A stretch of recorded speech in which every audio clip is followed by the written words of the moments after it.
बच्चों का अपहरण होता है। जब भी बच्चा पैदा होता है और नेक्स्ट डे वो बच्चा मिलता नहीं है ढूंढने से भी। तो एक बार ऐसा होता है, भगवान कृष्ण के मतलब द्वारका में अर्जुन आया रहता है, मतलब अर्जुन वहाँ आते रहते, मतलब उन लोग आपस में दोनों मित्र है तो हमेशा आना जाना रहता है। तो एक बार अर्जुन द्वारका आए थे, तो वहाँ जैसे वो उनका जो पैलेस है जो उसमें गए, तो एक ब्राह्मण जोर जोर से चिल्लाने लगा कि वो बोलने लगा कि ये क्या क्षत्रिय है आप लोग, किसी महाराजा का क्या मतलब है, राजा प्रजा का प्रोटेक्शन करना चाहिए, मतलब उनका जो भी दुख है वो दूर करना चाहिए। मेरा हर टाइम जब भी मुझे बच्चा होता है नेक्स्ट डे बच्चा अपहरण हो जाता है।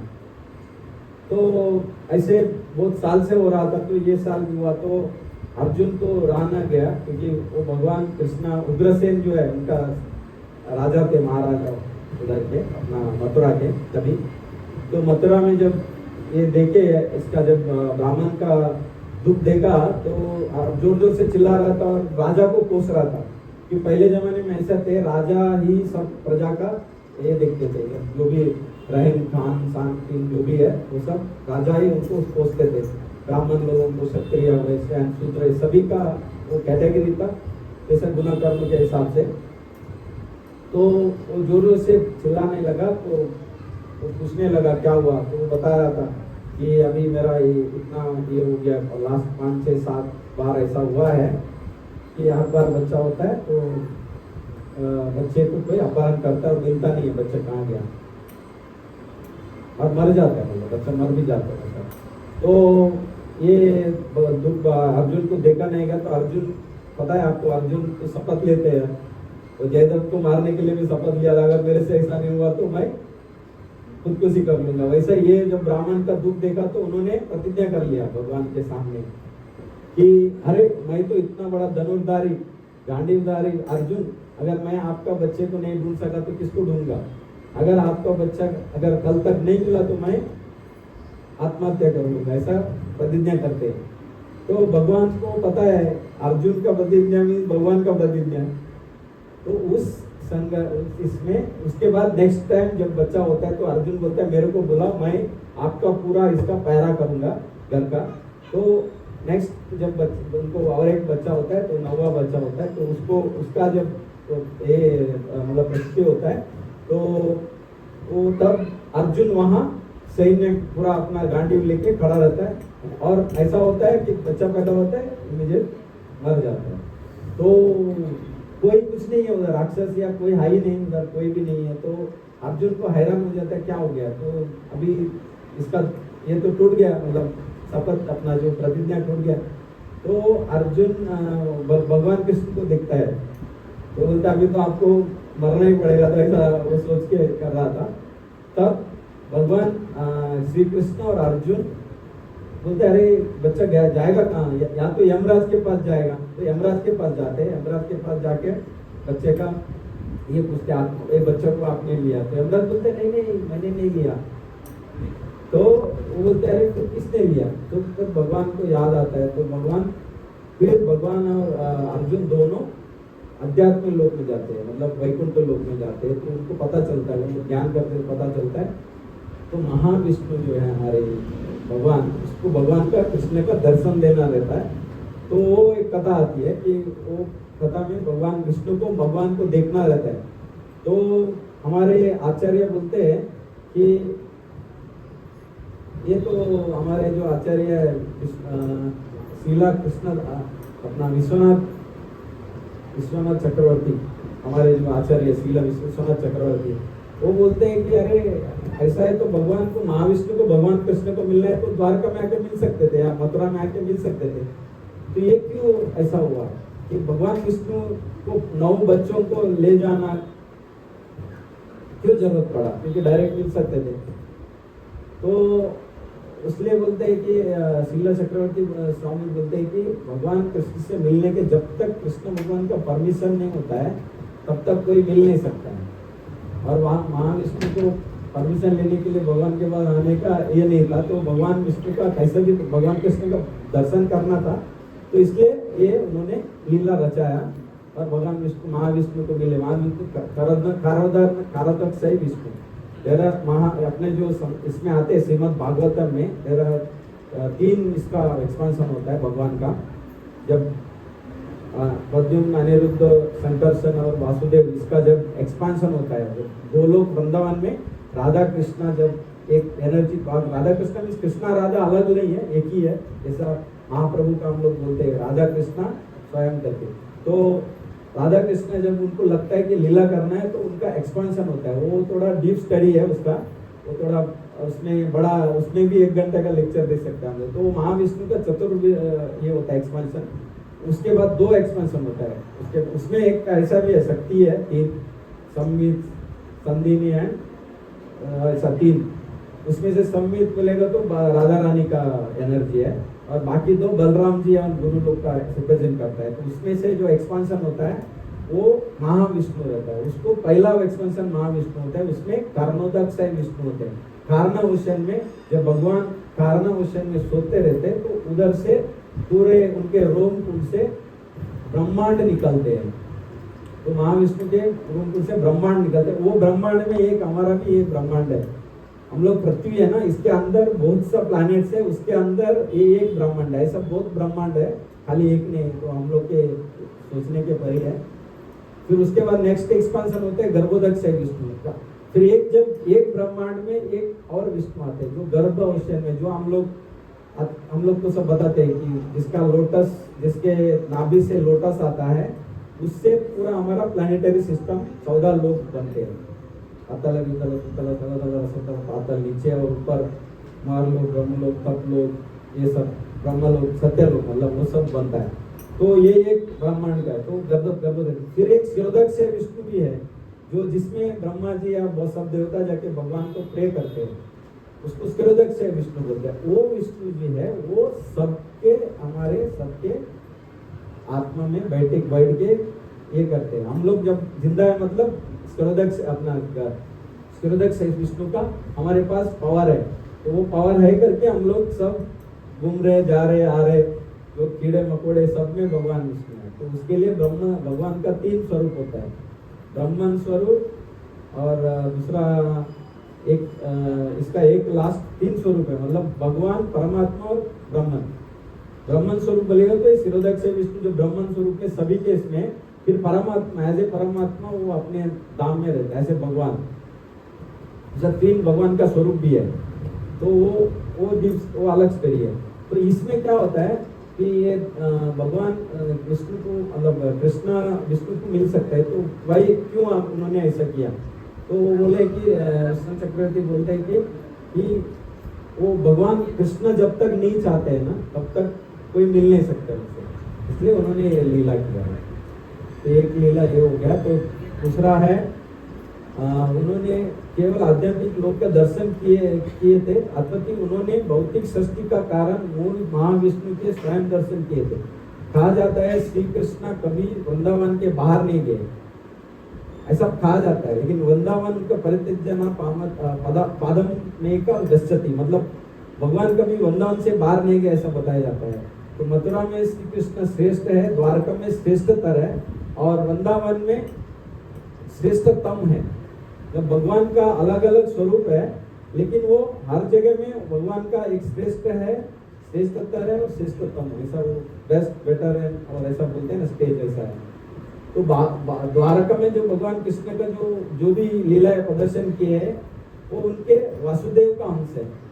भगवान के भी अंश होते हैं, जैसे हम लोग विष्णु अंश और हम लोग मनुष्य लोग उसको क्या अलग अंश बोलते हैं, तो मनुष्य अंश जो होता है, तो भगवान विष्णु का जो अंश है वो उसका अलग अलग वसुदेव जैसा अंश है, वैसा उसमें उन्होंने अलग अलग लीलाएं करते हैं।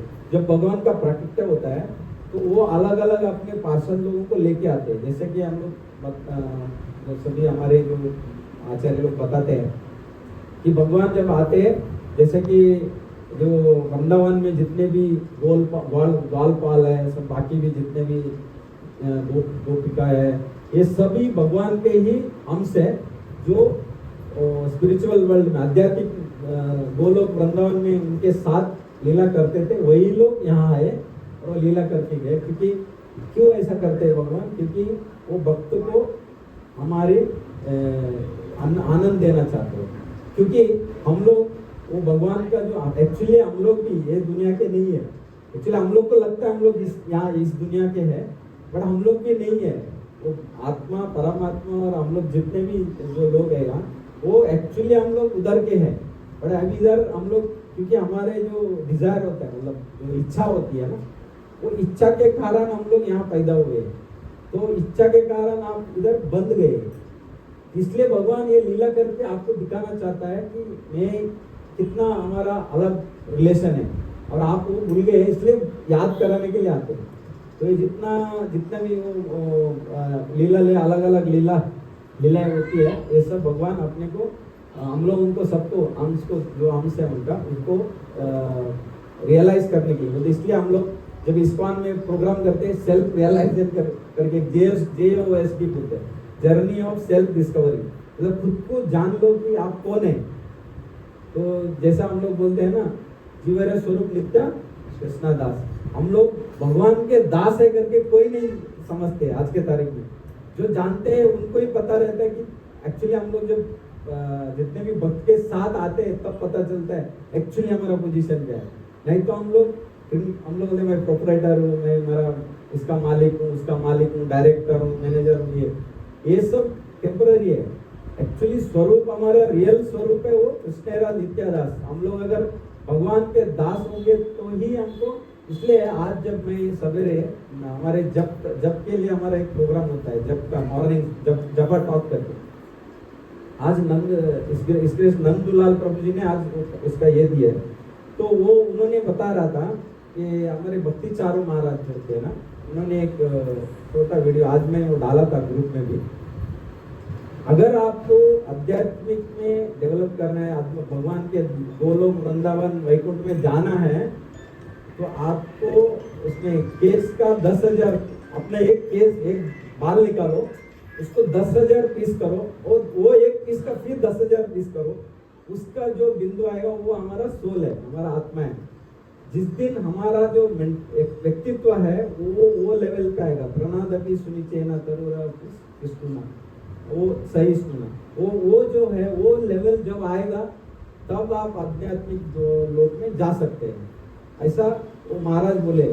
जब तक अगर आप में थोड़ा भी घमंड है, थोड़ा भी अगर ये है कि मैं भक्त हूँ, वो हूँ, ये हूँ, या कुछ भी है, तो वो इंटर नहीं कर सकते वो, क्योंकि वैकुंठ का द्वार इतना छोटा है।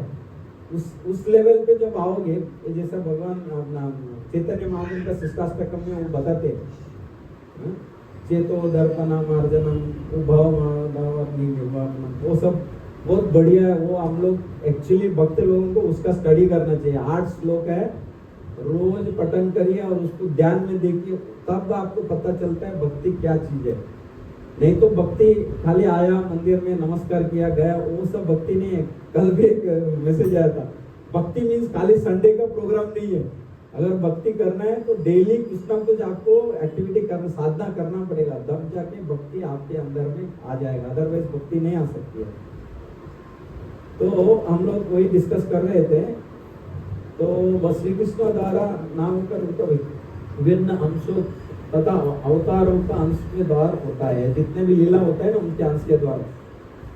अर्जुन क्यों दुविधा में थे? श्री कृष्ण आध्यात्मिक लोक में कर्णदक्ष विष्णु से मिलने गए, जिसका पूर्ण चर्चा शीला विश्वनाथ चक्रवर्ती, जैसा मैंने बताया। अरे घड़ी बंद हो रहा। तो श्री कृष्ण का दर्शन के लिए अत्यंत उत्सुक थे कौन? महाविष्णु। तब जाके ये लीला बनाया उन्होंने, क्योंकि उनको मिलना था। क्योंकि भगवान को भी कृष्ण अवतार जो है उसको अवतार ही माना जाता है। हम लोग जब, और हमारे जो आचार्य लोग बोलते हैं कि कृष्ण का अवतार जो है ना, नॉर्मल अवतार नहीं है, वो अवतार ही है। अवतार मीन्स उनके परे और कोई नहीं है। अगर हम लोग जब भी पूजा करते हैं तो लास्ट में कृष्णा अर्पण मस्त बोलते, लास्ट में एंड में कायेन वाचा मनसेंद्रिय वा बुद्ध्यात्मना सर्व, जो भी नारायण के समय, नारायण मीन्स कृष्ण ही है। और ओम कृष्णार्पणमस्तु ऐसा करके बोल के ही पूजा को खत्म करते हैं, क्योंकि यज्ञ का जो यज्ञेश्वर है वो कृष्णा है, बाकी कोई नहीं है। क्योंकि उसी के लिए, इसके लिए नारायण स्वरूप, भगवान का नारायण स्वरूप है, नर नारायण। जैसे अर्जुन है, ये जो अर्जुन और कृष्ण जो है नर नारायण के एक स्वरूप है। तो अलग अलग अवतार में अलग अलग कथा आती है, जो भागवतम में अलग अलग जगह आती है। तो अन्य प्रश्न भी उठाया जा सकता है, भगवान को ब्राह्मण देव के रूप में जाना जाता है, इसलिए ब्राह्मणों का मतलब ब्राह्मणों को जो भी तकलीफ है वो भगवान का तकलीफ है, इसलिए गो ब्राह्मण हिताय च करके एक श्लोक आता है। आप जब हम लोग भी जब सवेरे बोलते हैं तो गो ब्राह्मण का अगर ये करने, जो हम लोग प्रसाद अगर भगवान को रखते हैं तभी हम लोग वो देते हैं ना, तो ऐसा वैसा हर एक इसमें ब्राह्मण लोगों का भी। इसलिए एक के बाद 90 पुत्र का हरण तक एक ब्राह्मण ऐसा शोक को भयंकर स्थिति में डालने का भगवान की रुचि क्यों थी? भगवान को शोक, एक ब्राह्मण को उसमें वो शोक में डालने का रुचि क्यों थी? ऐसा वो विश्वनाथ चक्रवर्ती शिला विश्वनाथ चक्रवर्ती बोलते।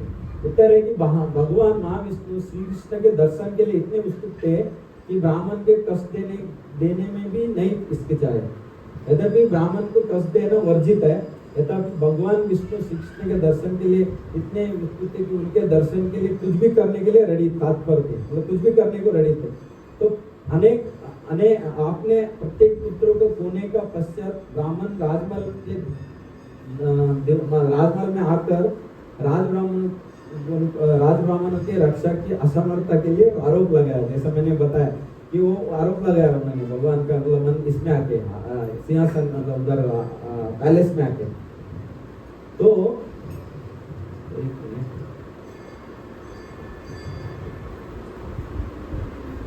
एक प्रश्न और भी उठाया जा सकता है कि महाविष्णु श्री कृष्ण के दर्शन नहीं कर सके, तब ब्राह्मण पुत्रों को वापस लेने के लिए श्री कृष्ण उनके सम्मुख आने को किस प्रकार बाध्य हुए? उत्तर यह है कि प्रभु जी बंद हो गया, वो घड़ी घड़ी बंद हो रहा है।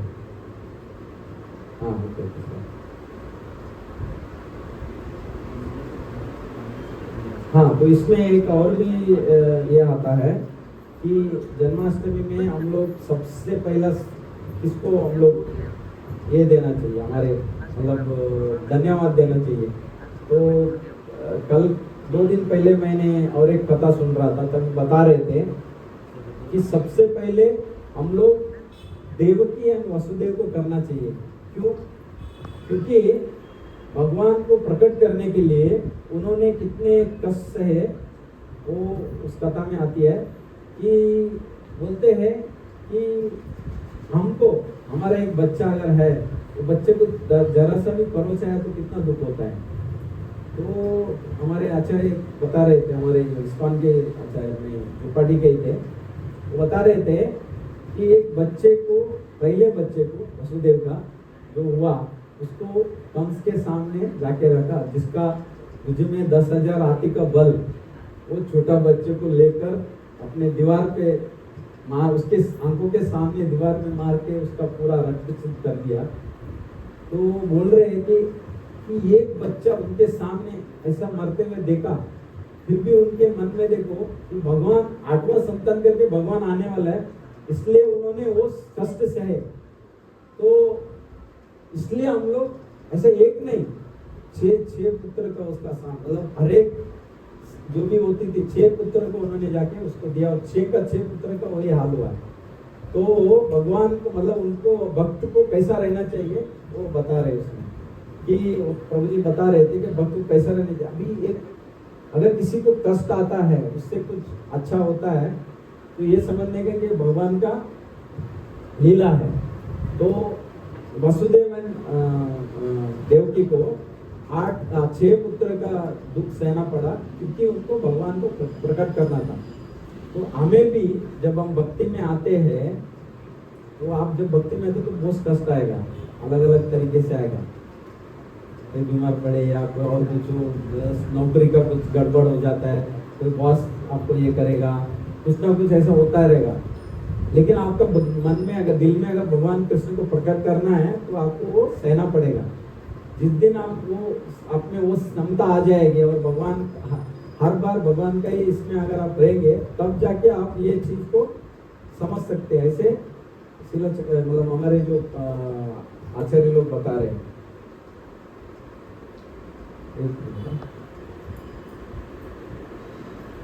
तो भक्ति में कैसा आपको साधक को कैसा रहना चाहिए वो बता रहे हैं।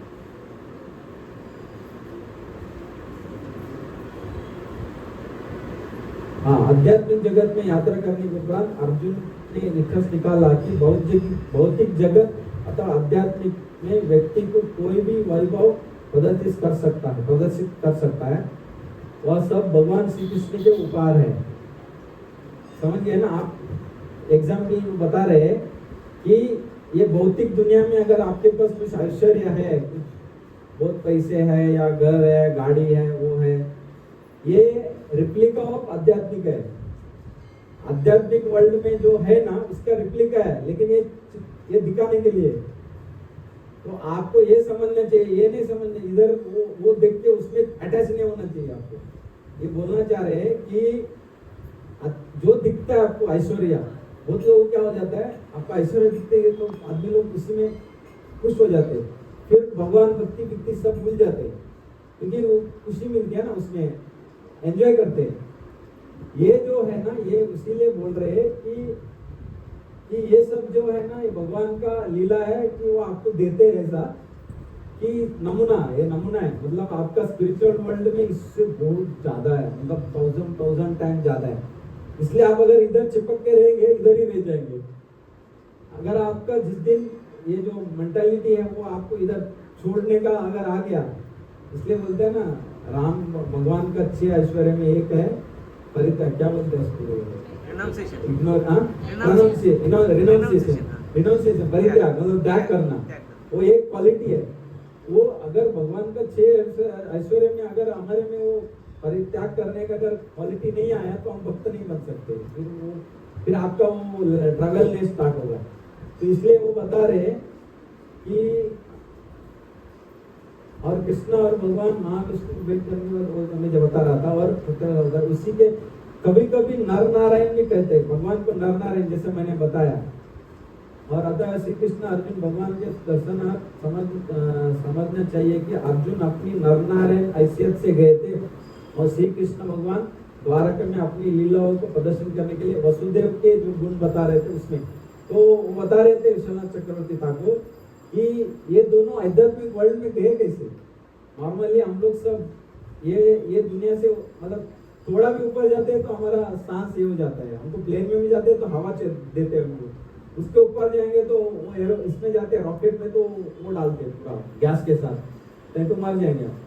तो ये दोनों कैसे गए? तो वो बोलते हैं कि ये दोनों नर नारायण के स्वरूप है और भगवान जो है वो कुछ भी कर सकते हैं। जैसा आपको पता है सभी को, भगवान आंख से भी खा सकते हैं, मुंह से भी कुछ भी कर सकते हैं, नाक से भी, मतलब भगवान कुछ भी, भगवान सर से भाग सकते हैं, हम लोग नहीं।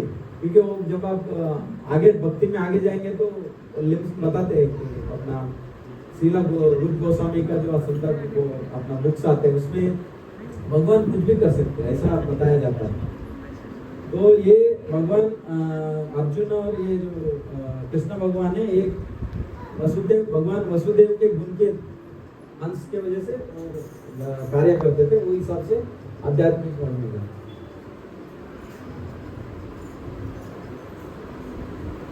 श्री कृष्ण की लीलाओं में अंतिम भाग श्रीमद् भागवतम 10वां कंद और 9वां अध्याय में है। ये जो अलग अलग जो भगवान के जो लीला है वो है। इस अध्याय में श्रीला सुखदेव गोस्वामी स्पष्ट करना चाहते हैं कि किस प्रकार अपने समस्त ऐश्वर्य सहित श्री कृष्ण द्वारका में सुखपूर्वक निवास करते थे। जब भगवान द्वारका में, जब भगवान, मालूम है आप सभी को द्वारका क्यों बना? जब मथुरा में, वृंदावन में, जब भगवान मथुरा से वृंदावन गए, वृंदावन में भी बहुत असुर लोग आए, जैसा कि पूतना आई, बहुत से अलग अलग सत्तासुर क्या क्या असुर आए। तो लास्ट 15 दिन पहले मैं जब भी हमारे कर्नाटक में एक मैंने क्लास दिया था, उसमें भक्तासुर और वो बकासुर, उसका हमने कथा किया था। कैसा बकासुर आके मुंह खोल के सब अंदर जाते, वैसा तो कृष्णा के इसमें लीला जो है ऐश्वर्य भगवान सुखपुर में रहते हैं, लेकिन ये सब ऐश्वर्य भगवान के भगवान द्वारका में रह कर देते थे। द्वारका का जो वर्णन है ना यहाँ आ रही है अभी कि श्री कृष्ण का शक्ति के ऐश्वर्य प्रदर्शन पहले उनके विभिन्न लीला उसमें हो चुका है। अब यहाँ प्रदर्शित किया जा रहा है कि द्वारका में उनके निवास में किस प्रकार के संपत्ति तथा सौंदर्य और उनके ऐश्वर्य को प्रदर्शित किया है कि भौतिक जगत में आध्यात्मिक का ही एक विकृत प्रतिबिंब है। मैं जैसा बताया ना कि भगवान का जो द्वारका का जो ऐश्वर्य है वो बताया जाता है कि भगवान के सबको पता है 16,108 रानियां थी। 16,100 रानियां को उतने बड़े बड़े महल थे।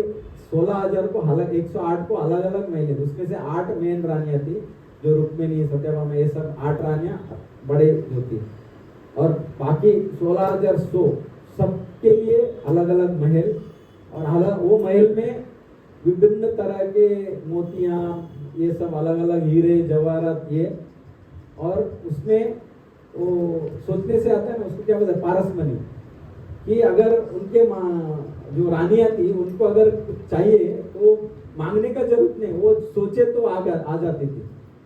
तो इतने ऐश्वर्य तो इसलिए यहाँ बता रहे विश्वनाथ चक्रवर्ती ठाकुर बता रहे कि उनका ऐश्वर्य इतनी थी वो भी एक प्रतिबिंब है।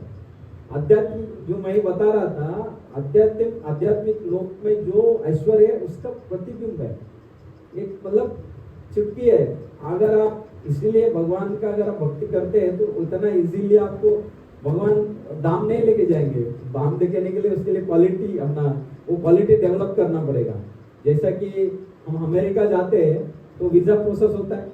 तो वीजा प्रोसेस है तो कितना क्वेश्चन करते हैं, बुलाते हैं, क्यों जा रहे हैं, क्यों कैसा है, क्या है, कैसा है, तुम्हारा कितना प्रॉपर्टी है, कितना पैसा है, ये जाके उधर एस्केप हो जाएगा और उधर का सिटीजनशिप ले लेगा। इसलिए ये सब इतना क्वेश्चन कर जब वो फिट होता है क्वालिफिकेशन में बैठ जाता है तब उसका वीजा प्रिंट ये होता है पास होता है और वो आगे जा सकता है। वैसे ही आध्यात्मिक जीवन में जो भक्ति में आप अगर क्वालिटी डेवलप करेंगे तो ही आपको एंट्री है, अदरवाइज नहीं। तो ये इसलिए ये ऐश्वर्य आपको दिख रहा है, सबको लगता है लुक्रेटिव लगता है ना कि इतना पारसमणि है, वो है, ये है, वो द्वारका का बता रहे तो उसका वो रिप्लिका बोल रहे हैं। तो अभी आप सोचो आध्यात्मिक वर्ल्ड में कितने खुशी और क्या क्या होगा। तो श्री कृष्ण लीलाओं के अंतिम भाग इसमें बता रहे थे वही है।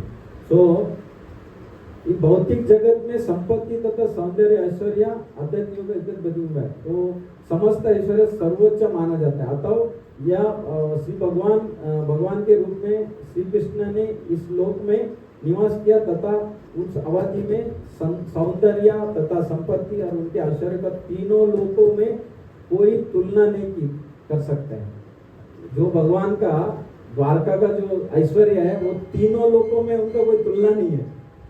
इसलिए नारद मुनि बार बार आते थे, मालूम है, हम कथा जब करते हैं तो बार बार नारद मुनि द्वारका में पड़े रहते थे और भगवान उसको कुछ ना कुछ कोई कार्य देते तो कार्य करके वापस द्वारका में आते थे क्योंकि भगवान का सानिध्य चाहते थे वो भी।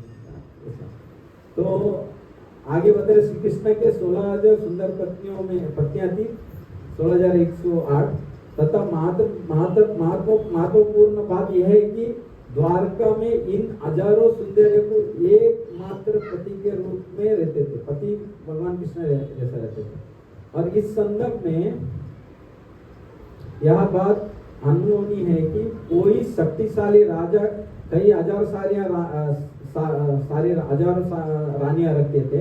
यद्यपि ऐसे राजा इतनी सारी पत्नियों को एकमात्र पति हो सकते, किंतु वह एक साथ उन सबको भोग नहीं कर सकता था। मतलब भगवान कृष्ण का कथा में आती है जब भगवान कृष्ण अपने जो पैलेस है, जो उसको हिंदी में क्या बोलते हैं, पैलेस, राजमहल, जब राजमहल में उनका कार्य खत्म करके जब रिटर्न जाते थे तो 16,108 रूप लेके हर एक घर में जाते थे। ये जो है ना इसका जो लीला है वो नारद मुनि बताते हैं। नारद मुनि का जब कथा आती है ना तब नारद मुनि बताते हैं नारद मुनि जब भी जो भी घर में महल में जाते थे, राजमहल में जाते थे, वो महल में वो कृष्णा भगवान कुछ ना कुछ या तो बच्चे को लेके खेलवा रहे, या किसी के साथ खाना खा रहे, किसी के साथ कपड़े भी धो रहे, ऐसे भी मतलब भगवान कृष्ण एक ऐसा मतलब कि वो 100% गृहस्थ थे कि। और नारद मुनि बोलते हैं कि भगवान का अलग अलग रूप देखे, वो अलग अलग महल में अलग अलग, तो जब वो महल अपना पैलेस से निकल के जब जाते थे तो 16,108 रूप लेके हर एक रानी के पास रहते थे। वो खूबियां हैं, वो हमारे पास है क्या? अभी बहुत लोग आज के दुनिया में जो नास्तिक जो लोग हैं वो लोग बोलते हैं अरे तुम्हारे भगवान को 16,108 रानी है, तो हम लोग बोलते 16,108 रूप ले सकता है क्या आप? तो आप उनके लिए आप ये कर सकते हैं, उनका क्या बोलते हैं उसको, प्रयास करते हैं ना, तो वो कर सकते हैं। उनके तुम्हारे आप में उतना गुण नहीं है, उतना ताकत नहीं है, तो आप बात मत करो। क्योंकि हमारे कथा में पहले ऐसे भी आया है, तो एक बार हमारे प्रभुपाद के जो शिष्य थे ना अमेरिका में, एक बार जब ये लोग इनिशियली जब इस्कॉन स्टार्ट किया तो बहुत ओपोजिशन था, क्योंकि बहुत सब डिवोटी लोग जुड़ गए इस्कॉन में और इस्कॉन एकदम स्प्रेड हो रहा था। तो ये जो मिशनरी जो चीज है तो अलग कम्युनिटी के वो लोग को बुरा ये लगा, मतलब कि हमारे लोग इधर जा रहे हैं वगैरह, तो वो लोग ने केस कर दिया इस्कॉन के ऊपर कि ये इस्कॉन कल्ट है वगैरह करके। तब फिर वो लोग बोले ये हरे राम कृष्ण हरे राम क्या करते हैं ऐसा वैसा, कल्ट बोलेगा तो कैसे कि उसको हम लोग ब्राइन वॉश कर रहे हैं ऐसा। तो केस हो गया, तो केस में कोर्ट में चला गया। तो फिर वो हमारे जो प्रभुपाद के शिष्य थे वो भी बहुत होशियार थे, तो प्रभुपाद बोले कुछ मत करो, खाली श्रीमद् भागवतम लेके जाओ मेरा, वो क्वेश्चन पूछेगा आप श्रीमद् भागवत का एक श्लोक बोलना और शिफ्ट में। तो ये ऐसा चला, बहुत दिन चला। तो फिर बाद में क्या हुआ, उनका एक शिष्य था जो यूनिवर्सिटी में काम करते, यूनिवर्सिटी का हेड था ना, वो जज को जानता था। तो जज ने पूछा उसको, अरे हरे राम हरे कृष्णा वाले इसका क्या है? तो बोला नहीं वो जो प्रोफेसर था वो बताया कि नहीं ये दे आर वेरी ऑथेंटिकेटेड, ऐसा वैसा बताया। तभी वो बताया, मैं स्टोरी ये बता रहा था। तो जज ने एक क्वेश्चन पूछा, तुम ये करते हैं ना भगवान को सन्यास जैसा ब्रह्मचारी बनते हैं, भगवान का नाम में ओत लेते हैं ना हम लोग, तो बोलते आप लोग ऐसा क्या करते हैं, नाम चेंज करते हैं, आपका नाम भी दीक्षा होता है ना, जब दीक्षा होता है नाम दीक्षा होता है, ब्रह्मचर्य दीक्षा, ब्राह्मण दीक्षा वो सब होता है, तो आप ऐसा कैसा कर सकते हैं, आदमी को ब्रेन वॉश करके उसका नाम चेंज करते हैं? तो उन्होंने बोला आपका क्रिश्चियन में भी वो होता है, बोलता है आप भी क्या करते हैं, जब ये नन और ये जो बनते हैं ना ब्रदर जो भी बनते हैं, जो फादर बनते हैं, वो भगवान के नाम पे वोट लेते हैं। तो अगर हमारे भगवान को 16,108 रानियां हैं, तो अगर आप ये जो नन बनते हैं तो उनका भी ऐसे ही प्रोसेस है, भगवान यीशु क्रिस्ट के नाम पे वो लोग वोट लेते हैं कि आज के बाद मैं भगवान यीशु का 100% ये वो करके देते हैं। तो इसका मतलब ये है कि आपका भगवान को 2 लाख 10 लाख जितने भी नन है उसका शादी हो गया, ऐसा नहीं है ना। तो ऐसे ही हमारा भी है, तो भगवान अगर 108 रन है तो वो सब उनके भक्त लोग हैं, इसके वजह से वो उनको भक्त और परमात्मा, आत्मा एंड परमात्मा का रिलेशन में बताते। तो ऐसा वो केस फिर वो डिसमिस हो गया, फिर बाद में आगे ये चला ऐसे। तो यद्यपि यहाँ कहा जाता है कि योग में अपने शरीर के कई रूप में विस्तार कर सकते हैं योगी लोग है ना, हमारे जैसा योगेश्वर एक योगी था, वो नाम सौगरी मुनि, वो 8 रूप लेता था अलग अलग, लेकिन 8 रूप में विस्तारित किया तो 8 काम कर सकता था वो। लेकिन भगवान कृष्ण है वो अनगिनत रूप ले सकते हैं, और उसमें वो हर रूप में कुछ भी कर सकते थे। इसलिए ये कंपेयर कर रहे हैं कि योगी लोग भी ऐसा बोलते हैं कि हम भी अलग अलग ये ले सकते हैं, रूप ले सकते हैं। तो यहाँ बता रहे हैं अपने श्रीला विश्वनाथ चक्रवर्ती ठाकुर कि योगी भी अलग अलग रूप लेते हैं, लेकिन भगवान कृष्ण का रूप ऐसा है, वो योगी लेकिन क्या है, पर्टिकुलर काम के लिए एक रूप लेता है, दूसरा काम नहीं कर सकता वो। अरे भगवान कृष्ण हर एक अपने जितने भी प्राकृतिक रूप होता है उनमें कुछ भी कर सकते हैं, ऐसा उनका बोलना है।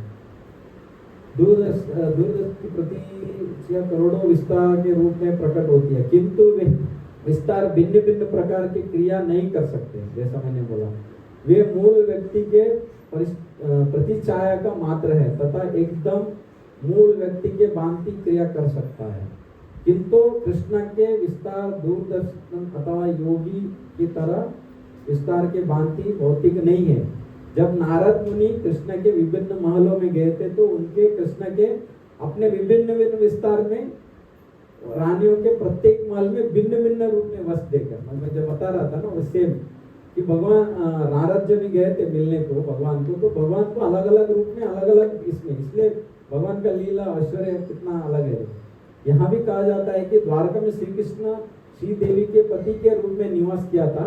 रानी रुक्मिणी श्री देवी के तथा अन्य सभी रानियों का रानियां उनके विस्तार है।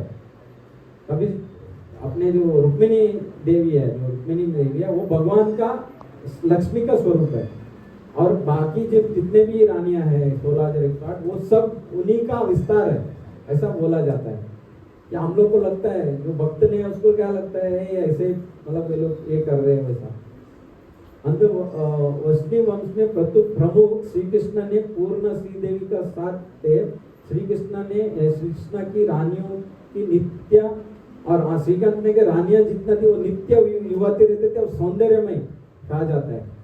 यहाँ बता रहे श्रील चक्रवर्ती ठाकुर अपने इसमें एक्सप्लेनेशन में कि उनको 10-10 बच्चे थे सभी रानियों को, लेकिन जब 10 बच्चे होने के बाद भी उनका जो सौंदर्य है वो 16-20 साल 15-20 साल के युवती जैसे ही थे।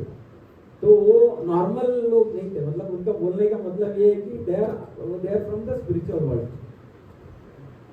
और यद्यपि श्री कृष्ण के पौत्र और पति प्रवृत्त मतलब उनके बच्चे को भी बच्चे थे, और उनका जो नंबर आता है ना वो देख के आप हम लोग सब हैरान हो जाएंगे कि भगवान का जो वंश का जो क्वांटिटी मतलब पॉपुलेशन है वो आज का पॉपुलेशन पूरे विश्व का पॉपुलेशन के उतने पॉपुलेशन थे उनके तभी। तो भगवान के लीलाएं अलग है, हम लोग हम समझ भी नहीं सकते। तो वो बता रहे कि उनका पौत्र और परपौत्र थे, यद्यपि ना तो कृष्णा या ना रानिया 16 अथवा 20 वर्ष के आयु पर नहीं दिखते थे। समझ गए ना? तो भगवान का जो लीला है, इसलिए भगवान जब महाभारत का जब युद्ध हुआ तो भगवान का उम्र कितना होगा सोचो आप, कितना था उम्र? भगवान 125 साल के थे, लेकिन उनका जो स्वरूप और उनका जो देखने का जो था वो 16-17 साल का लड़के जैसे थे। इसीलिए वो भगवान है। हम सब बोलने के लिए वो इसीलिए he is called supreme personality of God है। तो आगे बता रहे हैं, तो वे सदैव उत्तम वस्त्रभूषण धारण करते थे, जो रानियां जो थी। तो श्री कृष्ण 16-20 वर्ष के अधिक थे। किशोरी रानियां इतनी सुंदर थी कि जब वो चलती थी तो वो आकाश में चलने वाली चपला की समान प्रतीत होती थी। जो आकाश में जो ये चलता है आपका क्लाउड वगैरह, चपला मीन्स क्या है? हाँ, चपला मीन्स क्या प्रभु? हिंदी मेरा इतना क्लास नहीं है। वो चपला जैसा दिखते थे, मतलब डिफरेंट, मतलब आपको वो जब चलते तो भी उतना अलग सुंदर दिखते थे। हाँ, अप्सरा जैसा, अप्सरा से भी खूबसूरत दिखते थे। वे सदैव उत्तम वेशभूषण धारण करती तथा सदैव नृत्य गान अथवा महलों के छत पर कंदुक क्रीड़ा जैसी क्रीड़ाओं को संलग्न रहती थी। ये रानियां जितनी थी हमारे जैसा रोती नहीं थी, मतलब हम लोग वो दुख गया ये दुख गया ऐसा नहीं। They were very happy and they dance करते थे, नृत्य करते थे, या तो भगवान के साथ खेलते थे या बच्चों के साथ, तो ऐसा थी। भौतिक जगत में रानियों का यह कृत्य तथा कंदुक क्रीड़ा मूल भगवान श्री कृष्ण तथा उनका पत्नियों का मूल लीलाओं का विकृत परिचय प्रतीत करती है। मतलब आध्यात्मिक लोक में जो चल रहा है ना उसका बिंब जैसा थोड़ा वो प्रतीक करती है। तो द्वारका में रानियां गलियों में सदैव हाथियों घोड़ा रथ सैनिक की भीड़ रहती है। द्वारका में हमेशा, मतलब द्वारका का ऐश्वर्य बता रहा हूं मैं कि वहां हमेशा हाथियों, घोड़ों का, रथों का, सैनिकों का भीड़ रहती थी। अब जब हाथियां लीला जाती थी, हाथियों का कार्य लीला जाता, तब उन्हें मदिरा पिलाए जाते थे। हाथियों से काम करना रहता है तो उनको मदिरा पिलाया जाता, तो हाथियां मदमस्त में काम करती थी, ऐसा वो बोला जाता है। और उसका बड़ा एक भाग सड़क पर बिखरे देते थे, तथापि वे मत होकर गलियों में चलते थे। गलियों में जाते हुए सैनिक भली भांति स्वर्णभूषण से सज्जित थे। मतलब उनका जो सोल्जर अपने जैसा काकी पैंट पहन ये सब नहीं पहनते थे, तो सोने के विभूषण में जाते थे, उनका सब वेशभूषण। द्वार के नगर में जिस दिशा में भी दृष्टि डालो हरित उद्यान दिखता था। भगवान का जो द्वारका थी, इसमें जब भी आप किधर भी देखे तो हरित उद्यान दिखता था। और वृक्ष उद्यान वाटिका दृष्टिगोचर होते थे, और प्रत्येक उद्यान फल और पुष्पों से लादे हुए रहते थे। तो और वृक्षों में मधुर पुष्प का वर्ष में क्या बोलते हैं, पुष्प के वृक्ष के कारण मधुर स्वर में चाहते पक्षी तथा गुंजन करते भ्रमर मिलकर मधुर गुंज का जन्म देते थे। समझ गए ना, जब उसमें फल पुष्प इतना होता था, इसका जो खुशी से पक्षियां अलग अलग आवाज करती थी, उसमें भ्रमर मिक्स करते थे, तो एक म्यूजिक लगता, मतलब एक अलग से मधुर आवाज आती थी। इस प्रकार द्वारका नगर में समस्त ऐश्वर्य का पूर्ण प्रदर्शन करती थी, और यदुवंश के वीर अपने को नगर के परम सौभाग्यशाली निवासी मानते थे, और तथा वास्तव में समस्त दिव्य सुविधाओं का भोग लेते थे। तो आप सोचो, हम लोग क्वेश्चन करते हैं ना भगवान का इतना ऐश्वर्य है क्या वगैरह वगैरह, तो ये देखो, ये हमने, मेरा नहीं बोल रहा हूँ मैं, ये श्रीला विश्वनाथ ठाकुर चक्रवर्ती ठाकुर मीन्स ये हमारे जो गौड़िया संप्रदाय में वन ऑफ द बिगेस्ट ये है, मतलब विद्वान है, और उन्होंने आचार्य है, और उन्होंने ये दिया है। ये मेरा कुछ नहीं है, ये सब मैंने जो हमारा आचार्य का था वही मैं आपके सामने समझ रहा हूँ। श्री कृष्ण के रानियां सभी 16,000 महल में इस सुंदर द्वारका नगर में स्थित थे, तथा इन समस्त सुविधाओं में परम नित्य भोक्ता भगवान श्री कृष्ण स्वयं को 16,000 रूपों में विस्तारित दिए थे। मैं जैसा बोला ना, 16,108 इसमें रूप में विस्तारित करते थे। इस प्रकार उन 16,000 महलों में एक ही समय में भिन्न भिन्न रूप में रहते थे वैसा। फिर वो आगे और भी, आप अगर रियल में पढ़ेंगे ना, एक इंटरेस्ट लेके, आप आज जाओ, क्या कल जाओ, घर पे जाएंगे ना, कृष्णा बुक निकालिए और लास्ट वाला 90 चैप्टर, ये मैंने जब बना रहा था ना, ये तभी मैंने जब पढ़ा तो अभी मैं जो आगे बोलूंगा ना, वो आप हैरान हो जाएंगे। मतलब इतना स्वीट और इतना बड़ा, मतलब इतना ऐश्वर्य बता रहे हैं ना, वो मैं वर्णन नहीं कर सकता, इसलिए मैंने उसको डिलीट कर दिया, क्योंकि वो वर्णन करने का मेरा क्वालिफिकेशन नहीं है, वैसा है। क्योंकि ये सब वर्णन करने के लिए क्वालिफिकेशन लगता है, क्योंकि ये अभी हम किसमें 10वां स्कंद कब जाता है, जब आदमी पहला, दूसरा, तीसरा, चौथा, 9वां स्कंद जो पढ़ेगा, तब 10वां स्कंद आप ऑब्जर्व कर सकते हैं, मतलब उसका नॉलेज को आप समझ सकते हैं। अभी हम लोग ये अचानक, यदि श्री कृष्ण का जन्माष्टमी गया करके मैं बोल रहा हूँ, but we are not qualified to explain this only, because ये श्रीला विश्वनाथ चक्रवर्ती ठाकुर ने कृष्णा बुक में ये एक्सप्लेनेशन प्रभुपाद ने डाला है, इसलिए मैं अभी थोड़ा बोल रहा हूँ। उसमें से मैंने बहुत सा डिलीट किया, क्योंकि वो रानियों का जो ये दिया है ना एक्सप्लेनेशन, आप सोच नहीं सकते भगवान कृष्ण का और उनका लीला का जो आगे है ना, वो बहुत डीप और बहुत एकदम अलग है, वो हम एक्सप्लेन भी नहीं कर सकते। तो इसमें अभी बता रहे हैं कि इस प्रकार से उन 16,000 महलों में समस्त भिन्न भिन्न पर्यावरण कार्यों में व्यस्त थे।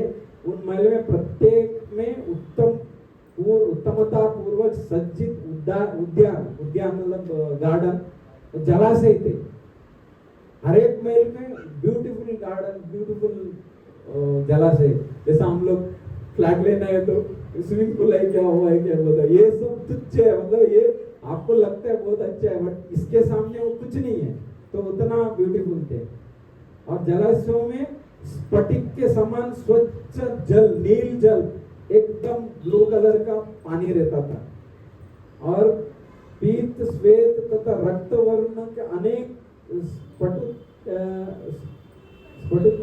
पद्म पुष्प रहते थे। पद्म पुष्प जो कमल जो पुष्प है वो अलग अलग कलर के होते थे बोलता है वो उसमें। तो और इस कमल पुष्पों का पराग वायु द्वारा चारों ओर फैलता था। उसका जो पुष्प का जो गंध है, सुगंध, वो ऐसा फैलता था बोलते हैं। जब उधर हवा चलती थी तो फैलता था। समस्त जलाशय में सुंदर अंश बदक तथा बागुलों में पूर्ण थे। मतलब कौन सा ये पक्षी का मैं पहली बार नाम सुन रहा हूँ, मुझे भी बागुल पक्षी क्या है, कौन सा है बागुल पक्षी? I don't may be. यह पक्षी कभी कभी संगीतमय स्वर में चित्कार कर उठते थे। वो इतने खुश रहते थे कि वो आवाज, हाँ मोर है, बूम बोलना हो सकता है। तो कभी उन जलाशयों में तथा कभी नदियों में अपनी पत्नियों के सहित भगवान, कभी कभी उनको भगवान को लगा कि वो नदियों में उनके साथ जाके जल श्री क्रीड़ा करते थे, ऐसा बताने लगा। और पत्नियां जो सभी सीधे देवियां थी, स्नान करके अथवा तैरते समय जल में श्री कृष्ण से, मतलब आगे ये सब मैं वो बोला ना, मैं ये क्वालिफाइड नहीं हुई बोलने के लिए, मैं आगे जा रहा हूँ क्योंकि ये आगे के बात है ना, ये बहुत अलग है, वो बड़ा आचार्य लोग तो इसलिए बता रहे हैं निर्विषयवादी यहाँ विश्वास करने का साहस नहीं कर सकते। जैसा मैंने बोला, जिसको निर्विषयवाद है, जो ब्रह्मन को मिलना है, जैसा हम ब्रह्मास्मि तत्वमसि, जैसा जो लोग है जो भगवान अपने आप को भगवान समझते हैं, पहले भगवान को मानने को जाते फिर अपने आप को भगवान समझते हैं, ये चीज वो समझ नहीं सकते। ऐसा बोल रहे हैं कि आध्यात्मिक लोक में इतने विविध प्रकार के भोग हो सकते हैं, और किंतु आध्यात्मिक लोक में वास्तविक में नित्य आनंदमय भोग का प्रत्यक्ष प्रदर्शन करते हुए श्री कृष्ण ने इस लोक पर अवतीर्ण हुए थे तथा उन्होंने यहाँ प्रदर्शित किया कि आध्यात्मिक लोक के जीवन में इन सुखों सुविधाओं का रहित नहीं है। मतलब ये मैं जैसा पहला बोला कि भगवान ये प्रदर्शन करना चाह रहे थे कि आप अगर ये सब देख रहे हैं, ये आध्यात्मिक लोग इससे बहुत टाइम, 10, 50, 1000, लाखों टाइम ज्यादा, ऐसा बोलना चाह रहे। वेद केवल यह है कि आध्यात्मिक लोक में ऐसी सुविधा नित्य और तथा अनंत है। आध्यात्मिक लोक में नित्य और अनंत है। इधर तो हमको आज मेरे पास 2 बेडरूम फ्लैट है, इसमें स्विमिंग पूल है, लेकिन कल होगा कोई गारंटी नहीं है। वहां ऐसा नहीं है, एक बार आप आध्यात्मिक लोग चले गए, सब कुछ, सब फैसिलिटी मिलेगा और अनंत मिलेगा। जब श्री कृष्ण इस प्रकार के सुखों में व्यस्त रहते थे, तब गंधर्व तथा गायक सुरीले संगीत में उनका यशगान करते थे, और उन गानों के साथ मृदंग, नागड़ा, इकतारा, पित्तल के बिगुल आदि बजाए जाते थे। जैसा हम लोग कीर्तन में बजाते हैं ना, वैसा वो उनका तो अलग ही होगा, उन आध्यात्मिक लोग का जो स्पेशल रहेगा। हमारा कीर्तन तो उनके सामने कुछ भी नहीं होगा, ऐसा बोला है। बट हमारा भी अच्छा होता है प्रभु जी। लास्ट टाइम का जो कृष्ण जन्माष्टमी जो कीर्तन हुआ वो अद्भुत हुआ है। हमने आज तक मतलब अच्छा ये हुआ है कीर्तन। तो समस्त वातावरण किसी प्रकार उत्साह के समान हर्षोल्लास से पूर्ण बन जाता था, और इसी उत्सव की मन स्थिति में कभी कभी भगवान की पत्नियां भगवान को पिचकारी से पानी डालना, वो सब होली खेलते थे ना, वैसा सब। ये सब हम लोग स्किप करेंगे क्योंकि ये सब अपना ये नहीं है। परस्पर पूर्ण आनंद उठाते हुए पश्चात उठाने के बाद पश्चात भगवान श्री कृष्ण तथा रानियां बाहर आती थी, मतलब जो जल क्रीड़ा करके बाहर आते थे। फिर अपने अपने जब बाहर आते थे, ये लाइन क्यों बोल रहा हूँ मैं जब बाहर आते थे ना, वो खुशी से जितने भी उधर जो काम वाले थे, सेवक थे, उनको उनके बदन में जितने भी विभूषण थे, विभूषण मतलब जो अलग अलग तरीके के आभूषण, वो सब उनको दे देते थे। तो यहाँ दान में दे देते थे। ऐसे अवसरों पर राजा और रानियां द्वारा दिए गए बहुमूल्य वस्त्र आभूषण के पुरस्कार के अतिरिक्त इन गायक और नर्तकों के पास जीवन यापन करने का एक ये था। मतलब जैसे अभी एग्जाम्पल, हम जब बच्चे थे तो हम लोग मार्केट से कुछ खरीदने नहीं थे। जब मैं अभी मेरा उम्र 56 हो गया है, तो अभी 40 साल पहले का बात कर रहा हूँ मैं, 45 इयर्स पहले की बात कर रहा हूँ। जब भी हम लोग कुछ खरीदते नहीं थे मार्केट से, हमारे पास हर आदमी आता था। हम बाजी लेने के लिए बाजी वाला आता था, हमारे से राइस लेके जाता था, बाजी देख के जाता था। या कुछ केस करते ना, वो हम पैसा नहीं देते थे, वो पूरा साल काटेगा, लेकिन एक बार आके पूरा ये बार्टर सिस्टम बोलते हैं, ये वही है। मतलब हमारे इसमें ज्यादा साल नहीं हुआ है ये सब सिस्टम, अभी बंद हो गया, क्योंकि अभी हम लोग मॉडर्न हो गए, वेस्टर्न हो गए हम लोग। अभी क्रेडिट कार्ड ला के रिलायंस क्या इसमें जाते, मॉल में जाते, डीमार्ट में जाते। तो अभी तक मतलब वो जमाने में ऐसा था कि जो भी नृत्य करते थे या कोई व्यवसाय करते थे, वो सब एक दूसरे के आपस में, इसलिए गरीबी नहीं थी, मालूम है आपको। इसलिए हमारे देश को, भारत को सोने की चिड़िया बोला जाता है। सोने की चिड़िया क्यों बोला जाता है? क्योंकि हमारे में वो संस्कृति थी जो हम एक दूसरे को एडजस्ट करके लेते थे। मैंने देखा है, मैं हमारे जो गांव में, हमारे इधर भले हम लोग दिखने में गरीब थे, लेकिन खुश थे। ये हम लोग एक घर में 22 लोग रहते थे, मालूम है? 22 लोग एक जमाने में, 40 साल पहले का बात करो। मेरे मम्मी के 2 बहन, उसके 4 बच्चे, मैं, हम लोग 3 बच्चे और 6 बच्चे। नो प्रॉब्लम, वो कोई झगड़ा नहीं, कुछ नहीं। आज देखो 2 लोग भी रहते हैं घर पे तो झगड़ा होता है। क्यों? क्योंकि विचार में आपका गलत विचार भर दिया है। ये हमारी संस्कृति थी। देखो भगवान का लीला में ही आ रहा है कि वो बहुमूल्य मुस्लिम जो आभूषण को जो पुरस्कार में देते थे, उससे उनका दिनचर्या चलती थी। और समाज में संपूर्ण प्रणाली से योजना इतनी भली भांति की गई थी कि अपने विभिन्न पदों पर समाज के समस्त सदस्य, जैसे ब्राह्मण, क्षत्रिय, वैश्य, शूद्र, सरलतापूर्वक से अपनी आजीविका अर्जित कर लेते थे। तो आपको जाके किधर नौकरी करने का वगैरह जरूरत नहीं, आप किसी को सेवा दे दिया, उसमें आपको मिल गया आपका पूरा। तो आज का एक मैं आज ही श्लोक पढ़ा, आज नहीं कल था, कल एक श्लोक एक आया था, किसका, हमारे एक महाराज है हमारे, उसने भेजे थे। एक डेली कोट भेजते हैं ना, मनुष्य को अगर खुश रहना है तो 2 ही चीज चाहिए, खाने ग्रेन चाहिए और क्या चाहिए, 2 चीज चाहिए बोले, ग्रेन और एक बोले, एक मेरे पास है उसका ये मोबाइल में शायद। तो वो रहेंगे ना तो आपको गाय, खाने के लिए धान्य और व्यवसाय चलाने के लिए गाय। अगर गौवा जितना भी, अगर समझे आपके पास 10 गाय है ना, आपका पूरा फैमिली का दिन चल जाएगा। क्योंकि गाय दूध देती है, एक तो आपको दूध और बचा हुआ दूध आप बाहर बेच सकते हैं, उससे जो भी आप एक्स्ट्रा एक्सचेंज कर सकते हैं।